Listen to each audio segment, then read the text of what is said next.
ദൈവഭയത്തോടും നിർമ്മലതയോടും വിശുദ്ധിയോടും നിഷ്കളങ്കതയോടും കൂടി ചെയ്യേണ്ട സ്ഥാനത്ത് പ്രസ്ഥാനങ്ങളെ പ്രസാദിപ്പിക്കാൻ വേണ്ടി നടക്കുന്നു, നേതാക്കന്മാരെ പ്രസാദിപ്പിക്കാൻ വേണ്ടി നടക്കുന്നു. അപ്പോൾ എന്ത് സംഭവിക്കുന്നു? തലമുറ വഴിതെറ്റിപ്പോകുന്നു.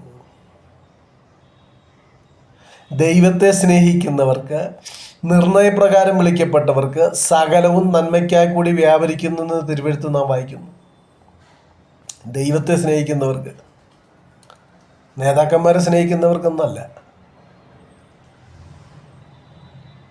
എന്തുകൊണ്ട് ഇന്നത്തെ തലമുറകൾ, ദൈവസഭകളിൽ വരുന്ന തലമുറകൾ പോലും ദൈവത്തെ കാണുന്നില്ല?